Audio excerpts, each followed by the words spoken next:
In this market update, I'm going to explain what the two main economic theories are, as well as the most recent one, which is modern monetary theory. Hi, Jim Gore from THOR Wealth Management. I want to talk about economic theories, and the first one I want to start with is the Keynesian economic theory. This is the one that most people are aware of, and this was developed by John Maynard Keynes back in the 20s and 30s, and it became very popular because FDR used it to get us out of the Great Depression. And what John Maynard Keynes thought is that aggregate demand in total will cause output and inflation. So in other words, kind of think about toilet paper during COVID. There's a huge demand for toilet paper, but the supply remained the same. So what happened was, it was hard to get toilet paper and prices went up. But as it went up, manufacturers started producing more toilet paper. We had the toilet paper already at home. What happened? Toilet paper came down in price. But they believe because it's so volatile, you can have spikes and up and down in aggregate demand. That is the government's role to step in and stop those fluctuations, to stabilize it. And John Maynard believes that it's through fiscal policy and also through monetary policy, the central banks, that they should stabilize the economy. And there's certain times that this is used and very effectively. FDR used it during the Great Depression. And I would say at the beginning it was good to use, but later on in the mid to late 30s, I don't think it was very effective. It was also good after the Great Recession in 2008 and 2009, because government needed to step in to get aggregate demand. People were so fearful at that time that we needed fiscal spending in the government, the central banks, to lower interest rates. And more importantly, and I think this is the best case, was during COVID. If we did not have fiscal spending, if we did not have the central banks increasing the money supply, I really think things would have shut down and we would have had a Great Depression, but they staved that off. That is the best use of Keynesian theory. The second school of thought for economics is the Austrian theory. And the Austrian theory was developed back in 1870 by Menger, but it really came to the forefront with Mises and Hayek from the 1930s and 1970s. Hayek actually won a Nobel Prize for economic theory back in 1974. So think about it. They were coming up with this economic theory at the same time that John Maynard Keynes was coming up with his, but because FDR used it, Maynard Keynes, Keynes theory is more prevalent. As a matter of fact, when I went to college, it was the only thing that I was taught. I never even heard anything about the Austrian theory. I had to read it on my own. And what they believe is it's not aggregate, it's me individually determining what's going to happen within the economy. It's more about freedom of individual choice, if you will.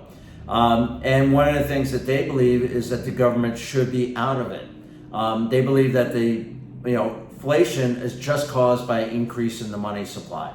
So they believe that the money supply should be stable, and it should be backed by something like gold or hard assets. And a good example of this is during the Weimar Republic in Germany. After that collapse, it was the Austrians that took over the central bank in Germany. And us old guys, in the 70s and 80s, remember that the place to put your money was not the US dollar. It was actually a Deutschmark if you want to protect yourself from inflation. They believe that the government will misallocate resources, and because of misallocating resources, it'll have to rebalance. So I talked about Keynesian was good after 2008 and 2009. They were right in March of 2009 to juice the economy a bit. However, Austrian economics would say that, hey, it was caused by Keynesian theory.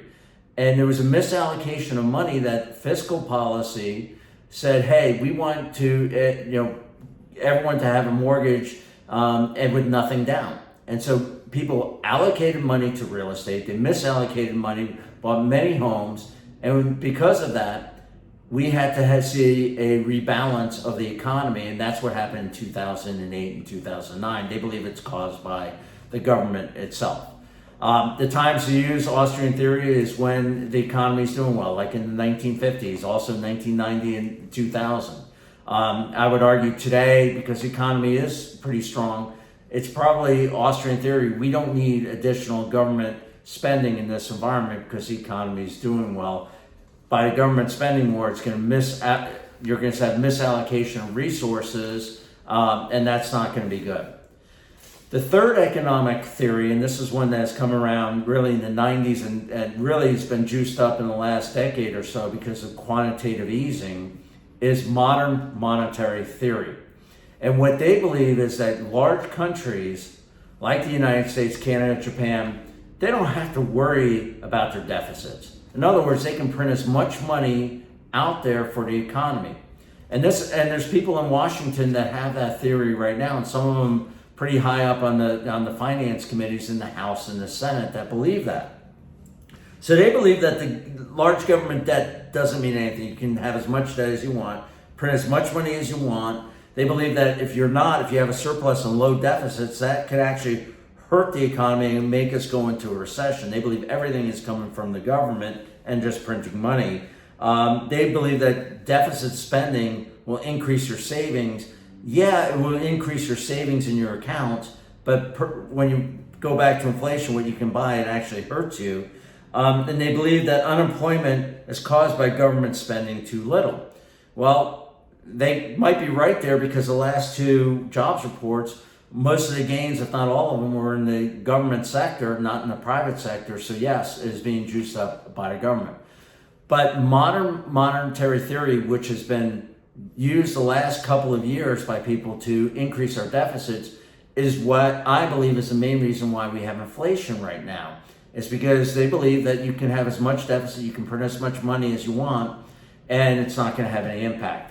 I will argue this is not modern at all. This has been used before with bad ramifications in the Weimar Republic and Zimbabwe with excess printing of money, and that will only cause inflation. And when you have inflation, yeah, you might have more dollars, but they're worth less, and what you can buy is much less.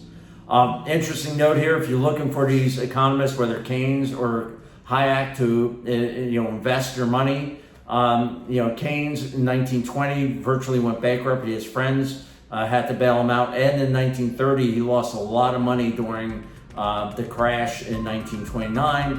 Hayek, on the other hand, was sitting in cash. If you have any questions or concerns, as always, reach out to us at THORWealthManagement.com or give us a call. Take care, and look forward to talking to you in a couple of weeks.